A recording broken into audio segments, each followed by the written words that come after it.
Hare Krishna. Welcome, welcome to our celebration. How come it was changed immediately so quickly? Yeah. Thank you, Maharaj. Please accept our humble obeisances. All glories to you, all glories to Srila Prabhupada. We're so happy to have you with us. Everybody is eagerly waiting to hear from you. And, we've been to Dallas so many times, and a lot of everyone who's met you here loves you so very much. We're so happy to see you again, because we're wondering when we're going to see you the next time with all these challenges we're having with this pandemic. We're so very happy to have you with us, Maharaj. Welcome again. Hare Krishna. So this is the class where I'm supposed to talk about my experience in Dallas. Is that right? Yes, yeah, relating it to Krishna, whatever you want, relating it to, of course, the festival today. But yeah, saying things about Dallas itself, the deities, and you're having Janmashtami today? Yes, Janmashtami is happening today here, yes. Okay. And you're the first speaker for our program. You're the headline speaker for us. Janmashtami is tomorrow in here. Oh, nice.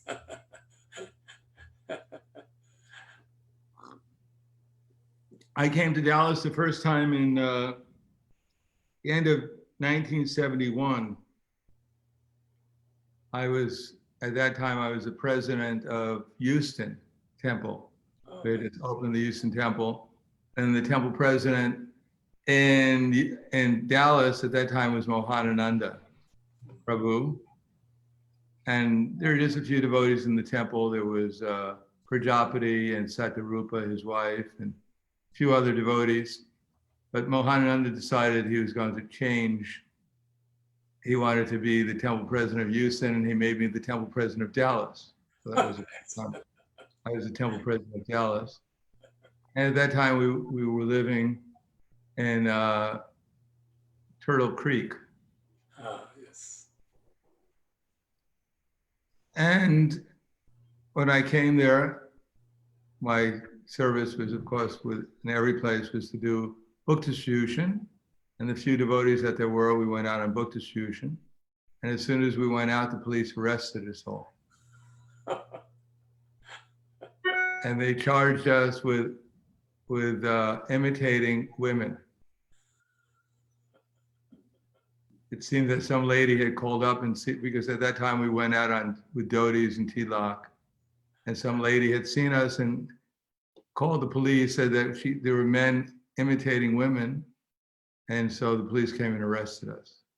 Luckily, we were in jail over the weekend, but the next Monday she couldn't recognize us, so the charges were dropped. So in Dallas, that was my first service, and then Prahladananda, he decided he wanted to become the temple president of Dallas again.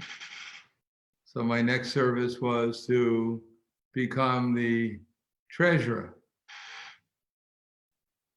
And there were some devotees in the temple at that time, some brahmacharis, but they all decided to marry. So then I was the only brahmachari left in the temple, and the only one to go on book distribution, and the only income that the temple had. Unfortunately, Prahladananda Prabhu, he liked to talk on the telephone. And at that time, the telephone was quite expensive. So it was very hard to support the temple and support his telephone bill at the same time. In any case, every day I went downtown, I distributed back to Godheads. And one day I went downtown, Dallas, which was not the most receptive place in America or in the universe at that time for the Hare Krishna movement, especially since we looked a little strange to them, wearing dhotis and having tilak and shaven heads. It was the time when you were strange if you had long hair. What to speak of wearing, having a shaven head. Only people who were 70 years old who became bald had shaven heads. Young people usually had long hair, which was also quite controversial. In any case, I used to go downtown, and one time I went downtown reluctantly. My enthusiasm wasn't so great. But when I went everyone looked like they had come from Vaikuntha. And somehow or another, everyone I stopped took a Back to Godhead magazine. So I was completely amazed. And that lasted until the end of my Back to Godhead magazines. And then everything turned back to normal and I went back to the temple. Then Mohanananda Prabhu got this idea that he wanted to buy a building on Gurley Street and make it into a Gurukul. Because at that time, the first Gurukul actually in ISKCON was on Turtle Creek. There were some householders, it was mostly a householder temple, and the householders had children, and we started a little Gurukul there when I was first the temple president. Of course, the temple, it was the householders, they lived, they didn't have rooms, they separated their ashrams by a sheet, a bed sheet. So we had 5 or 6 householders living in a room separated by a bed sheet. One of them was Kavi Chandra Maharaj and his wife, Vibhavati. And sometimes he'd go out and Harinam with me, and both of us would do Harinam together, which was quite a Harinam in downtown Dallas. In any case, Prabhupada used of it when we established the Gurukul, although I was against it because I couldn't imagine how we were going to support a Gurukul. We couldn't even support Mohanananda Prabhu's telephone bill, what to speak of a Gurukul, a new big building, which was way beyond our ability. But he wrote to Prabhupada, and Prabhupada said, yes, I'll help you out with a loan so you can buy the property, which he did, of course. Now you're on Gurley Street. And since I was so much opposed, I didn't want to be the treasurer anymore, having to deal with the debts that Mohanananda Prabhu was creating. So they made me the head cook. And they gave me Bir Krishna Maharaj as my assistant, who was a bhakti at that time. And I worked as a head cook for some time. And Prabhupada used to visit Dallas. He came to Dallas to see the Gurukul. And of course, that was a little bit later. At that time, I was asked to become the temple president of Austin, Texas. So I became the temple president of Austin, Texas, and I come up and visit Dallas all the time. Because that was where it was one spot where we did book distribution. And every time Prabhupada came, I got the opportunity to come and be with Prabhupada. Srila Prabhupada is the temple president. Satsvarup Maharaj was there at the time as the GBC. And so, in Prabhupada's darshans, I got a chance to see Prabhupada's strategy of management. I remember one time, Satsvarup Maharaj was telling Prabhupada about all the different difficulties he was having with the devotees. And Prabhupada's response was that if there's a devotee, then they're first class. Prabhupada didn't want to hear the problems. He just wanted to appreciate the devotees. In any case, I remember one time Prabhupada was there, and at that time in Dallas, didn't have a whole lot of money. It was quite poor. And the devotees the Gurukul students, when they got a good number of them, they didn't really have the proper facilities for them. But I remember we used to eat when I came to Dallas and we had lunch prasadam and breakfast, we put out wax paper on the floor in the sanctuary. So I think if you go up to the sanctuary now, you smell the floor, you can still smell the dal on the floor, because the wax paper wasn't very good for dal. And Prabhupada, when he was there, we had this contest. Well, actually, during the week, we had a contest in Dallas. I wasn't always there, but when I was there, I tried to participate in the contest. The contest was that you'd speak the Bhagavad Gita. You'd memorize a chapter of Bhagavad Gita, and if you could memorize a chapter of the Bhagavad Gita, you got the Mahaprasadam from the deities. So at that time, the prasadam wasn't so elaborate. So if you got the Mahaprasadam, it was a very special occasion. And there were 2 devotees especially good at memorizing the Bhagavad Gita. So I was always in competition with them. But there was always, the idea was not only when you learn the first chapter, you had to recite the first and second chapter. And so, and then in order to get the Maha plate. So Krishna Smaranam and another devotee, they were always one chapter ahead of me. So I never got the Maha plate. But then when Prabhupada came one time, they decided, Dayananda Prabhu was the temple president at that time, the head of the Gurukul. He decided that he wanted to show Prabhupada how the Gurukul students were learning the Bhagavad Gita. So he had Krishna Smaranam and this other devotee recite the Bhagavad Gita to Prabhupada. So they were reciting the slokas in Sanskrit of Bhagavad Gita. And then Prabhupada stopped them and said, so what does it mean? And Krishna Smaranam went, well, I have no idea what it means. So Prabhupada said, no, actually, you should know what it means. We're not trying to become parrots and just recite these verses like a parrot. You should also know what the meaning is. So then I started to learn not only the Sanskrit, but also the English also. And somehow or another, they had this contest called the Krishna Bowl. So although I was the temple president of Austin at that time, Austin, Texas,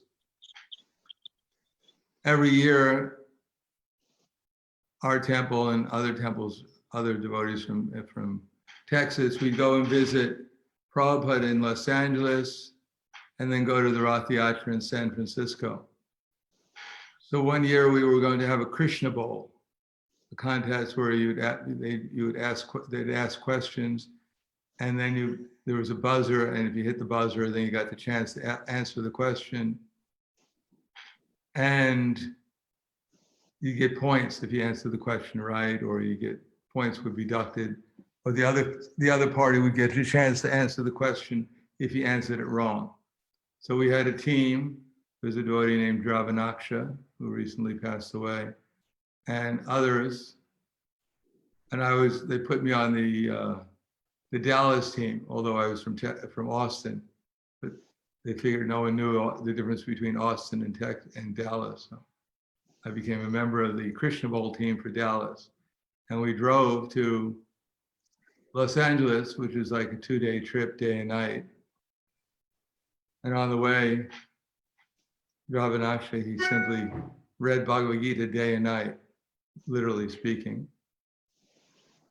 And so we got there, and I still remember the questions that I answered correctly in the Krishna Bowl. So the Dallas team won the Krishna Bowl against the Los Angeles team.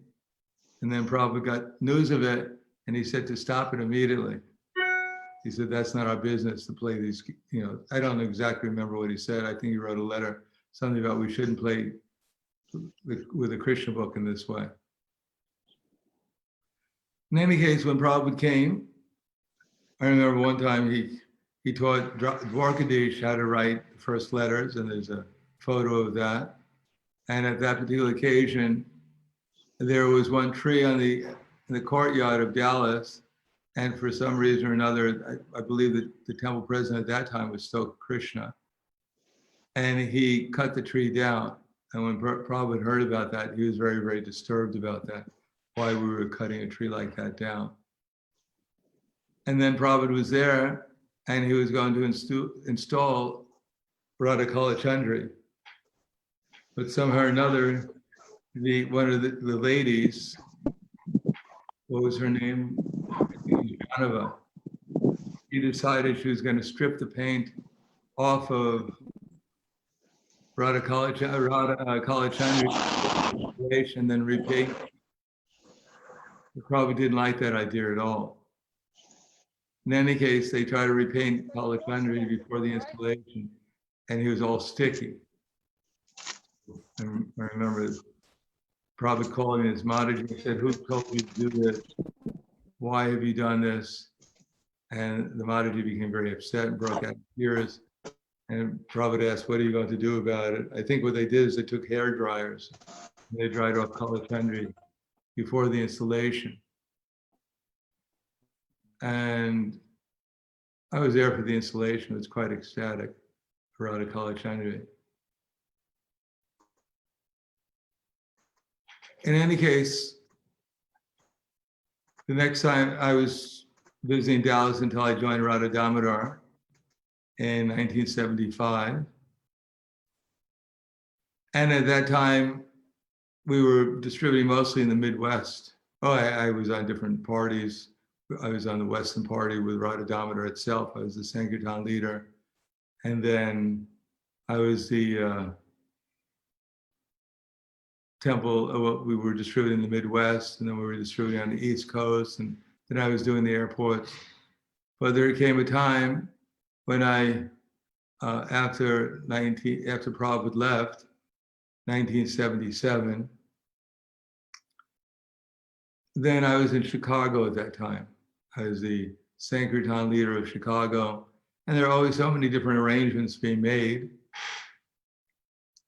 for, at that particular time, it was quite a chaotic time within ISKCON.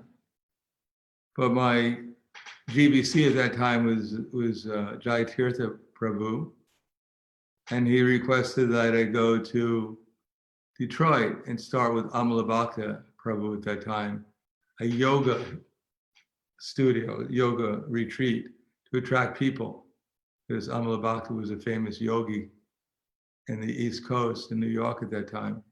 And after he joined the movement, he was on the West Coast, but Jai Tirtha Prabhu decided he'd join with me.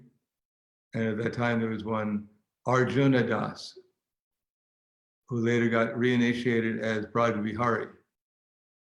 And he was there, and there was a devotee named Prithu Prabhu. He was there, and his wife was there. And we were I was being trained how to teach yoga for this yoga retreat. But then I was called back to Chicago and to head up the Bhakti program there. In any case, as things turned out, as the number of controversies increased to the zonal acharya system. So Ramakrishna Maharaj took over the Chicago temple from Jai Tirtha Prabhu. And eventually, without going into all the different details, what happened in Chicago at that time, eventually I became the personal servant of Ramakrishna Maharaj. And I was traveling with him on the Bharth, taking care of little Radha Damodar. And even sometimes cooking for Ramakrishna Maharaj. In any case, at some point, he was asked to go to Hong Kong, and I was asked to go to either, I had a choice, either I could take over Jagadish Prabhu's service as the Minister of Education, or I could become the temple president again of Dallas. So I chose to become the temple president of Dallas again. And that was quite a turbulent time, to say the least. And I was the temple president there. Of course, the devotees there were not very enthusiastic, since Ramakrishna Maharaj, who was the initiating guru for most of them, was now in China, in Hong Kong. And he asked me if I could go to Hong Kong. I said, better not. So Giridhari Maharaj now, he went to Hong Kong instead of me. And then eventually, well, we don't have to go into all the details of all the exciting things that were happening in Dallas at that time, or in the movement. But eventually Ramakrishna Maharaj came back, and then I went to join the BTG in Philadelphia. In any case, I used to visit, eventually I started to visit Dallas regularly, because it was especially see Ramakrishna Maharaj, and also to distribute books at the airport with Mother Neelamani and others. We used to do, sometimes I do the Prabhupada Marathon in Dallas. So I got to stay there for some time at different marathons. And then of course I regularly visit Dallas anyhow. So that's more or less some of my history with Dallas. The times that with Prabhupada is times when I got to spend some time with with darshans with Prabhupada. as a temple president, Prabhupada would give us instructions, not so much about management, because Prabhupada didn't really get involved in very much management in the United States. Mostly it was about personal dealings with the devotees. And Prabhupada used to come there sometimes because when his health wasn't good, he hoped that the weather in Dallas would be better than the weather in Los Angeles or in other places that he was. And sometimes he was disappointed. But I remember one summer that when I was the temple president in Dallas, at that time, this was in the 80s, the weather for over a month, every day it was over 108 degrees. And all the insects got fried and died. And the devotees were getting fried too. It was probably one of the hottest summers on record in Dallas. In any case, I got quite an opportunity, sometimes even to serve the deities in Dallas and to do book distribution in different times and to be the temple president there twice, as the temple president of Houston twice also. And I spent some years there in Dallas, Houston, and Austin. I even had a Texas driver's license. And I also almost went back to the University of Austin before Prahladananda took me away. So that's more or less what I can remember for right now off the. And I still regularly visit Dallas because Tamal Krishna Maharaj improved he created the restaurant there.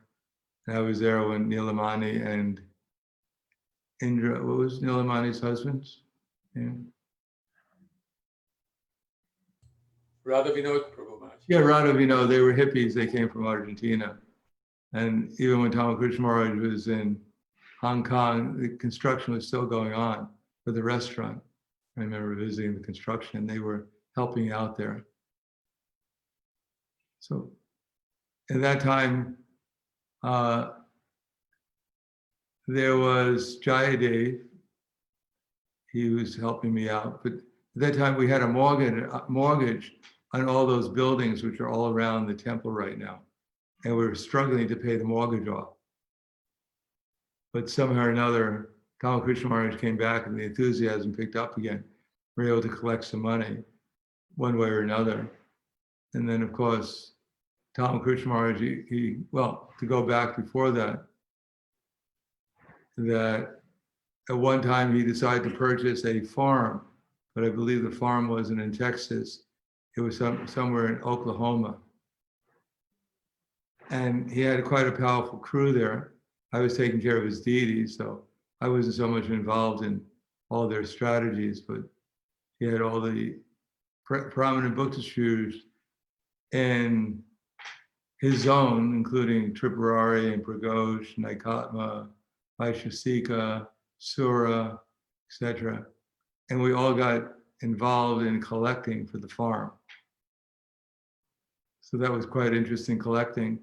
We were put on record distribution, the famous record distribution, Karmi Records. Persons I never even listened to before I became a devotee.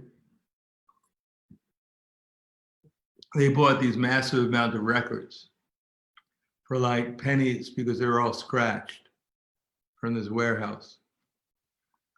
And we devised this scheme that in order to distribute Prahladananda Maharaj. Prahladananda Maharaj bol rahe hain. No, he's not Alice.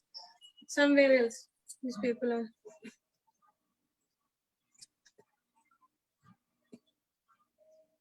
So we had these records. And we were, all right. लंबा चलेगा इसका मतलब. Hare Krishna.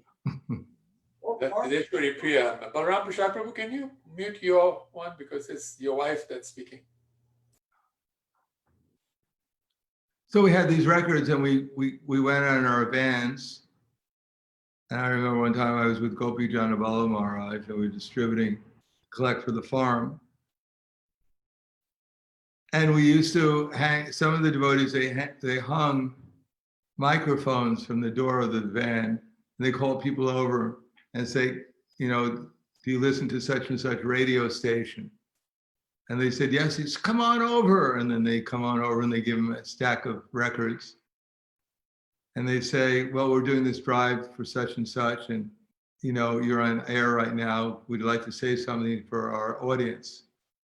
And they'd say a few words and they'd say, well, you know, so-and-so, what's your name? And, you know, would you like to help out this drive? And how much would you like to give for these records and whatever? So then we got our donations. And they collected quite a substantial amount of money. Because sometimes when you met someone who already had bought the records before, they were not too happy about being offered the records again, especially when they took them home and played them and it'd say, "Bzz." So some of the devotees got into even physical difficulty when they went to the wrong place, trying to distribute the records again. In any case, trying to buy the farm didn't turn out to be so good because, as usual, we weren't very good at negotiating land deals.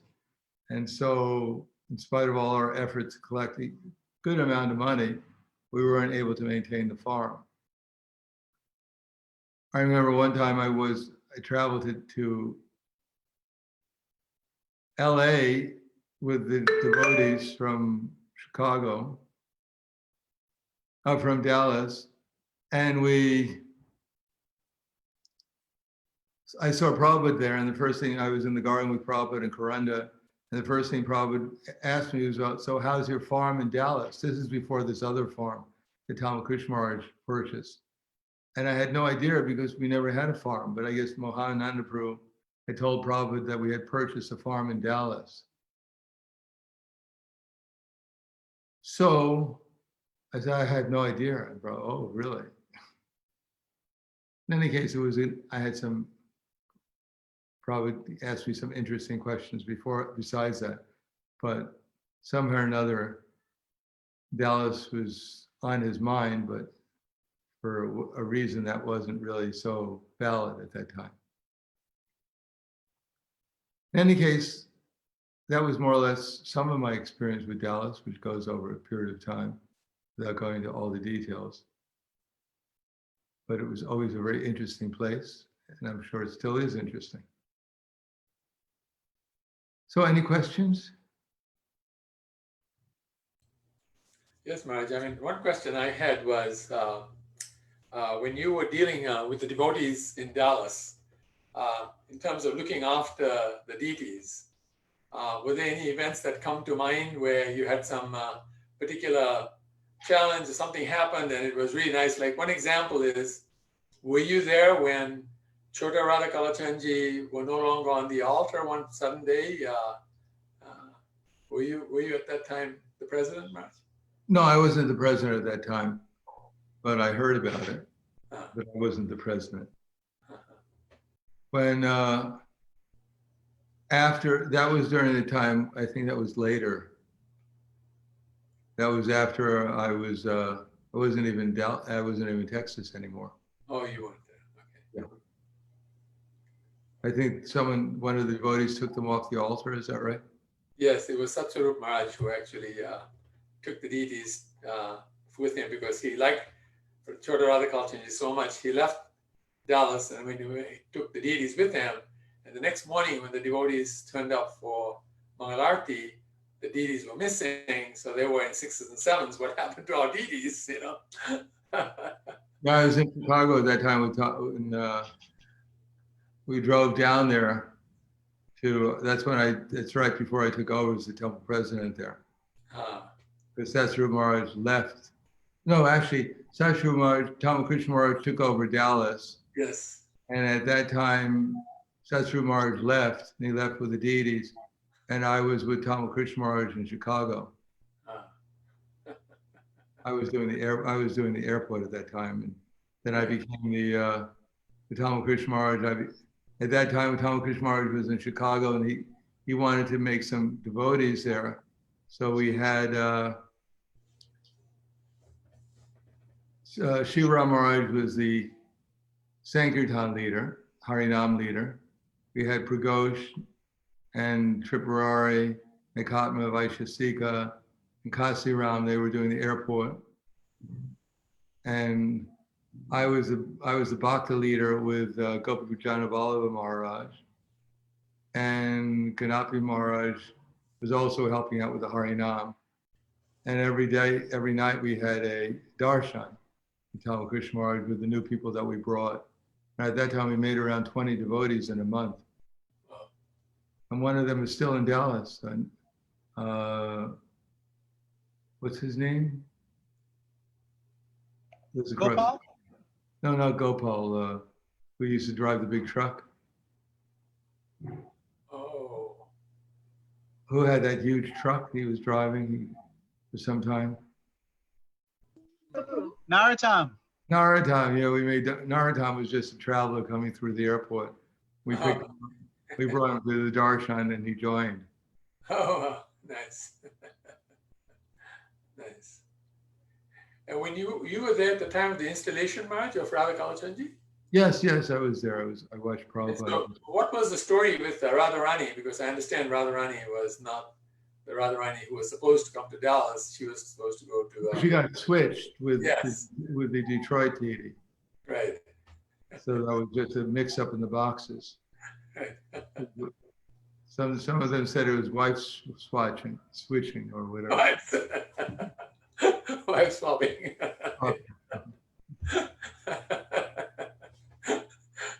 Yeah. Anyhow, I think Radharani goes nicely with Kalachandri. Yes, she does. Pankaj Maharaj called Kalachandri Big Tex. Yeah, big thanks. Yeah. That was another thing in Dallas. I used in book distribution. I remember every year we did the Texas State Fair, Right. Yes. and Big Tex would always. Big Tex is like maybe 7 or 8 meters high, and he'd always talk out and he said, "Ladies and gentlemen, beware, the Hare Krishnas are out here distributing books. They're a cult. Make sure you don't take any books." Oh, wow. So we had to battle against Big Tex every year.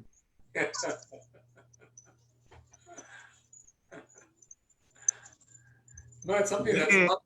Go ahead. Sorry, yes, Nitan Chandru.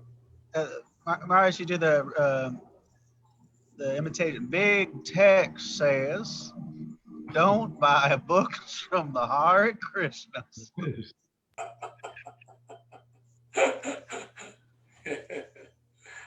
I don't know. I only have 8 minutes left because I have another meeting. But one time I went out to do the fair and I decided I'd just tell everyone at the fair exactly what we were doing, what the books were. So for half an hour I went to everyone and said, these are books about Krishna. They talk about reincarnation.